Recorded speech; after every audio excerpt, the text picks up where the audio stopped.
Hello students, how are you all? कैसे हैं आप सब लोग? Right now we are going to discuss the chapter number 11 of 12 business studies. The chapter's name is entrepreneurship. Entrepreneurship के बारे में पढ़ने जा रहे हैं बच्चों। मान के चलो कि बहुत सिंपल चैप्टर है एंटरप्रेन्योरशिप, बहुत ही ज़्यादा सिंपल चैप्टर है 12 बिजनेस स्टडीज के पॉइंट ऑफ व्यू से, और एग्जाम में पास कराने के लिए भी बहुत बड़ा रोल प्ले करता है एंटरप्रेन्योरशिप। एंटरप्रेन्योरशिप की जो यूनिट है मैं बताना चाह रहा हूँ आपको। ये जो चैप्टर 11 है, इस यूनिट के अंदर चैप्टर 11 प्लस चैप्टर 12, ये दो चैप्टर हमारे इस यूनिट के अंदर कवर होते हैं बच्चों। बोर्ड एग्जामिनेशन में इस चैप्टर का वेटेज 8 नंबर का आता है। बोर्ड एग्जामिनेशन में ये दोनों चैप्टर्स मिलाकर 8 नंबर के आते हैं, जो कि 4 + 2 + 1 इस तरीके से डिवाइड होते हैं। मतलब कि 4 नंबर का एक क्वेश्चन आएगा, 2 नंबर का एक क्वेश्चन आएगा और 1 नंबर के वहां पे आपके सामने 2 क्वेश्चन पुट किए जाएंगे। कहने का मतलब मेरा यहाँ पे बिल्कुल साफ साफ है, section A, section B, section C, तीनों के अंदर एंटरप्रेन्योरशिप में से चैप्टर में से आपसे क्वेश्चन पुट अप वहां पे किए जाते हैं। ये बेसिकली जो वीडियो है ये 12th क्लास राजस्थान बोर्ड के बच्चों के लिए है, जहां पर 11th क्लास के चैप्टर का नाम है एंटरप्रेन्योरशिप। बट नॉलेज वाइज बात करें तो इसे किसी भी बोर्ड के स्टूडेंट के बच्चे आराम से इस चैप्टर से, आराम से इस वीडियो से बहुत कुछ सीख सकते हैं, बहुत कुछ समझ सकते हैं। चलिए स्टार्ट करते हैं एंटरप्रेन्योरशिप। अब एंटरप्रेन्योरशिप स्टार्ट करने से पहले मैं यहाँ पे 3 शब्दों के मतलब आपको यहाँ पे क्लियर तौर पे बताऊंगा। 3 वर्ड्स को डिस्कस करूंगा मैं आपके सामने। यहाँ पे 3 words I am discussing this video before introducing the chapter. चलिए, सबसे पहला word entrepreneur. Entrepreneur is the person who establish the enterprises. Entrepreneur वो पर्सन होता है जो एंटरप्राइजेस को स्टार्ट करता है। एंटरप्रेन्योर वो पर्सन होता है जो एंटरप्राइजेस को स्टार्ट करता है। नेक्स्ट वर्ड है हमारे पास में एंटरप्राइजेस। एंटरप्रेन्योर जिस बिजनेस को स्टार्ट कर रहा है, उस बिजनेस को बोलेंगे हम एंटरप्राइजेस। एंटरप्रेन्योर जिस बिजनेस को स्टार्ट कर रहा है या अपडेट कर रहा है। देखो, एंटरप्रेन्योरशिप में केवल सेटिंग अप न्यू एंटरप्राइजेस ही नहीं आती है, वहां पर अपडेशन भी आता है। ठीक है, तो अगर कोई एंटरप्रेन्योर किसी बिजनेस को नया डाल रहा है, नया स्टार्ट कर रहा है, या फिर उसे अपडेट कर रहा है, अपग्रेड कर रहा है, कुछ नया इनोवेट कर रहा है, तो बच्चों वो भी बिजनेस जो है वो भी क्या कहलाएगा? आपका एंटरप्राइजेस कहलाएगा। और एंटरप्रेन्योर के थ्रू एंटरप्राइजेस को स्टार्ट करना, अपडेट करना, अपग्रेड करना, ये पूरा प्रोसेस एंटरप्रेन्योरशिप कहलाता है। मैंने वीडियो के स्टार्ट में कहा था बहुत सिंपल चैप्टर है बच्चों, ये वाला बहुत सिंपल चैप्टर है। चलिए आप देख सकते हैं यहाँ पर मैंने इसके 3 पॉइंट्स बताए हैं, तीनों को मैं अभी आपके सामने क्लियर करने वाला हूँ क्या क्या मैंने यहाँ पे लिखा है। सबसे पहले बात करते हैं इंट्रोडक्शन की और फिर डेफिनेशन की। बहुत सारे बच्चे बोलते हैं सर हर चैप्टर में जरूरी है क्या? बिल्कुल जरूरी है सर। मैंने आपसे पहले भी कहा था इंट्रोडक्शन में और डेफिनेशन में फर्क होता है। बात दोनों में सेम बोली जाती है, लेकिन इंट्रोडक्शन को हम अपने वर्ड्स में बोल सकते हैं। लेकिन जो डेफिनेशन है वो हमेशा ऑथराइज होती है, वो किसी ना किसी पर्टिकुलर थिंकर की। ठीक है, चलिए बात करते हैं। सबसे पहले इंट्रोडक्शन की बात कर लेते हैं। तो क्या दे रखा है? The ability of bear risk to setting up new enterprises and its controlling, directing and bring new changes and taking correct action is known as the entrepreneurship. Entrepreneurship क्या होता है? The ability of bear risk. टुकड़ों में कर लेते हैं इस introduction को, टुकड़ों में समझ लेते हैं। The ability of bear risk to setting up new enterprises, नई एंटरप्राइज को डालने के लिए, नई एंटरप्राइज को स्टार्ट करने के लिए जो रिस्क लिया जाता है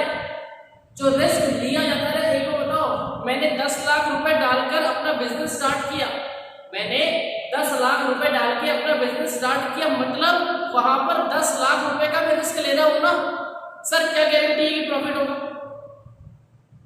क्या गारंटी है कि प्रॉफिट होगा? नहीं सर, लॉस की भी गारंटी नहीं है सर, ऐसी बात तो बिल्कुल नहीं है सर। मैंने कब लॉस की गारंटी है? लॉस को माइंड में रख के तो हम बिजनेस को स्टार्ट नहीं करते ना, हम बिजनेस को स्टार्ट करते हैं क्यों? हमारे माइंड में एक सोच होती है पॉजिटिव कि हमें प्रॉफिट होगा। लेकिन याद रखिएगा बच्चे, loss is the second part of coin. Loss होता है वो कॉइन का दूसरा हिस्सा होता है, वो भी हो सकता है। तो हम क्या करते हैं?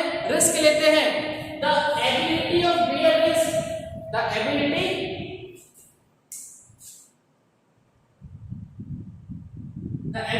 ऑफ बेयर रिस्क, एबिलिटी किसकी? रिस्क को लेने की, जिससे क्या कर सके? सेटिंग अप न्यू एंटरप्राइजेस, किसी भी नई एंटरप्राइज को स्टार्ट करना, उसे कंट्रोल करना, उसे डायरेक्ट करना, एंड ब्रिंग न्यू चेंजेस, और नए चेंजेस लेके आना। किसमें?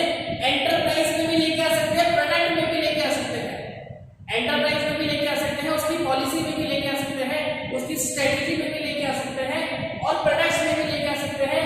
Taking corrective action is known as the entrepreneurship. इसे क्या बोलते हैं हम लोग? इसको हम लोग एंटरप्रेन्योरशिप बोलते हैं। बच्चों ये आपका बेसिक और जनरल इंट्रोडक्शन है, इंट्रोडक्शन एंटरप्रेन्योरशिप। चलिए अब इसकी दो डेफिनेशंस की बात कर लेते हैं। तो सबसे पहले definition professor Uday Pareek and Manohar की बात करते हैं। प्रोफेसर उदय पारिक और मनोहर जी हमसे क्या बोलते हैं? It refers to general trend of setting new enterprises in society. Society में नई एंटरप्राइजेस को बनाना, सोसाइटी में नई एंटरप्राइजेस को स्टार्ट करना, सोसाइटी में नई एंटरप्राइजेस को बनाना या पुरानी को अपडेट करना, इन सभी चीजों को हमने क्या बोला सर? एंटरप्रेन्योरशिप यहाँ पे हमने इनको बोला है। नेक्स्ट है प्रोफेसर हॉवर्ड जॉनसन। तो हॉवर्ड जॉनसन क्या बोलते हैं? देखिए, it is the composite of 3 basic elements. ये 3 बेसिक एलिमेंट्स का कंपोजिशन होता है। इन्वेंशन,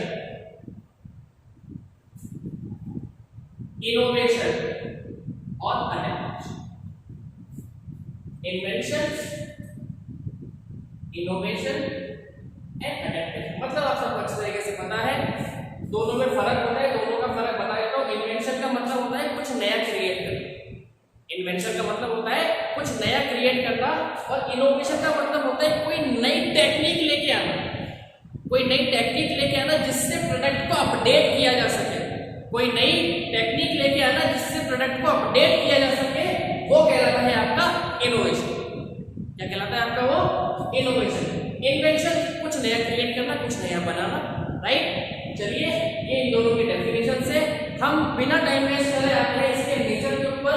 तो नेचर को बताने से पहले बिल्कुल सिंपल बता देता हूं।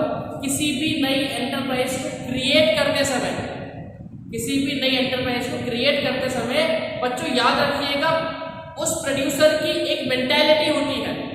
एक मेंटालिटी होती है कि मुझे मेरे प्रोडक्ट को लगातार अपडेट करना है, मुझे मेरे प्रोडक्ट को लगातार अपडेट करना है, कुछ नया लेके आना है।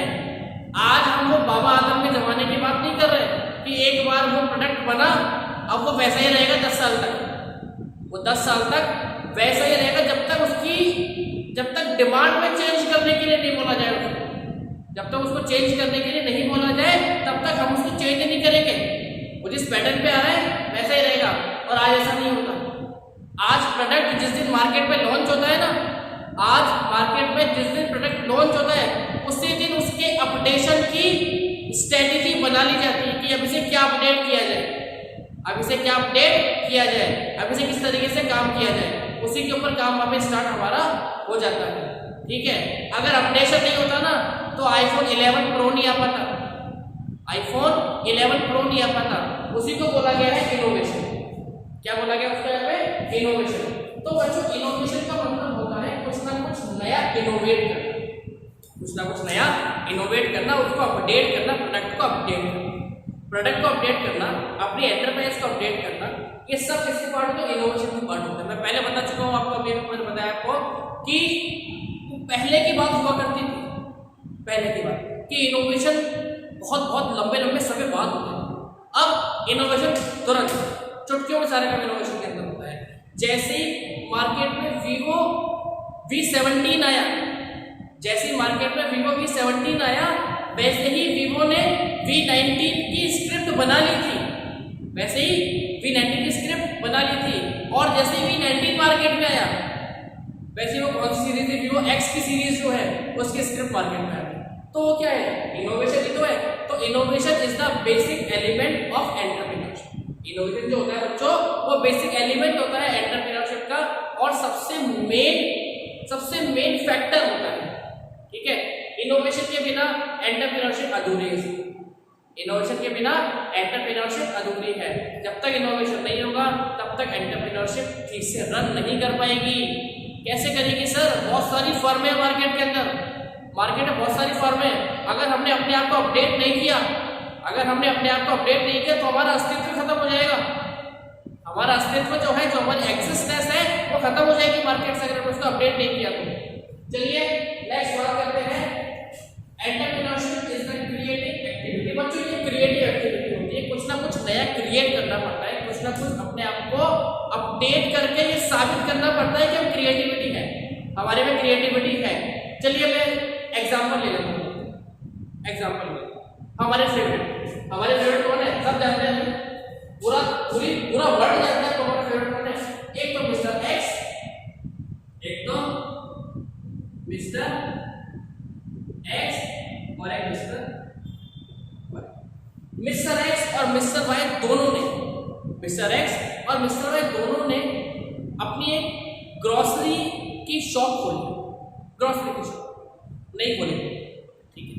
अब दोनों बराबर है, दोनों अपने अपने फील्ड में एक्सपर्ट है, दोनों अपने अपने एरिया के अंदर बेस्ट सेलर्स के रूप में काम कर रहे हैं। बेस्ट सेलर्स मतलब जिनके प्रोडक्ट बहुत ज्यादा बिक रहे हैं, चलो खूब सामान बिक रहे हैं। टाइम आगे बढ़ा। अब हुआ क्या, एक्स जो है वो अपनी ट्रेडिशनल मेंटेलिटी के साथ में काम कर रहा है, और वाई जो है, वाई अपने आप को लगातार अपडेट कर रहा है। वाई एक्स जहां पर अपने काम से सेटिस्फाई है, उन सभी पुराने प्रोडक्ट्स को लेके आ रहा है जिनकी डिमांड है। वाई उन प्रोडक्ट्स को ला रहा है जिसकी डिमांड है, प्लस उनको भी लेके आ रहा है जिनकी डिमांड आगे आने वाली फ्यूचर में होने वाली है, इसने अपने आप को अपडेट किया।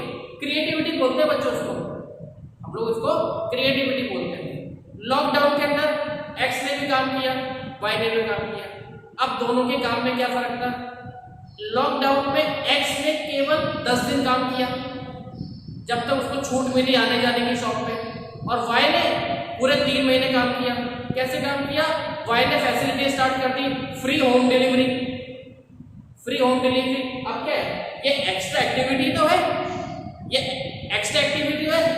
जिसकी वजह से वाई आज यहाँ पहुंच गया, एक्स यहाँ रह गया, जबकि दोनों कहाँ थे बराबर। अब वहां आ गया और एक्स रह गया।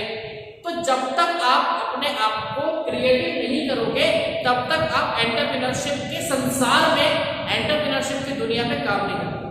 ठीक है, you have to be upgraded. Next है रिस्क बियरिंग। नेक्स्ट पॉइंट है बच्चों के पास में रिस्क बियरिंग। तो इसको बताने से पहले मैं एक बात बता देता हूँ, मैं अक्सर ये बात आपसे डिस्कस करता हूँ कि बिजनेस जो है वो बिना रिस्क के हो ही नहीं सकता। बिजनेस जो है वो बिना रिस्क के हो सकता। हम ये भी कह सकते हैं entrepreneurship is the synonym of risk bearing. Entrepreneurship is the synonym of risk bearing. Entrepreneurship जो होता है वो रिस्क बियरिंग का एक सिनोनिम होता है। कहने का मतलब ये है कि आप अगर अपना बिजनेस करने जा रहे हैं तो आपको वहां पे रिस्क लेना पड़ेगा। बिना रिस्क के आप प्रॉफिट की इमेजिनेशन भी नहीं कर सकते। प्रॉफिट लेना तो बहुत दूर की बात है, आप उसको इमेजिन भी नहीं कर सकते। समझ रहे हैं मेरे बात बेटा? चलिए नेक्स्ट बात करते हैं, process of searching opportunities. Entrepreneurship लगातार नई अपॉर्चुनिटीज को कैच करता रहता है, लगातार नई अपॉर्चुनिटीज को क्रिएट करता रहता है। अब यहाँ पे अपॉर्चुनिटी दो लोगों के लिए काम करती है, यहाँ पर अपॉर्चुनिटी दो लोगों के लिए काम करती है। मैंने पहले भी बताई है, मैंने कहा एक तो सुपीरियर और एक उसका सबऑर्डिनेट। कैसे सुपीरियर के लिए कैसे सर? सुपीरियर का मतलब होता है वो पर्सन जो मैनेजमेंट में नई पॉलिसीज बनाते हैं, तो उनके लिए क्या अपॉर्चुनिटी है कि नई नई पॉलिसी कैसे बनाई जाए ताकि हमारा प्रॉफिट इंक्रीज हो सके, हमारा प्रॉफिट इंक्रीज हो सके। और सबऑर्डिनेट के लिए कैसे कि जब तक नई एंटरप्राइजेस नहीं आएगी, जब तक नई एंटरप्राइजेस नहीं आएगी तब से एम्प्लॉयमेंट अपॉर्चुनिटी कैसे क्रिएट होगी भाई?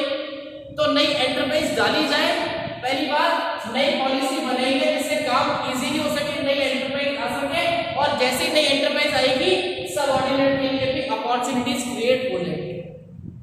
एग्जांपल देता हूं, एक बहुत बड़े बिजनेसमैन है जिनकी बड़ी होटल है, जिनकी बड़ी बड़ी होटल है, 7 star hotel, 5 star hotel, 3 star hotel, ठीक है।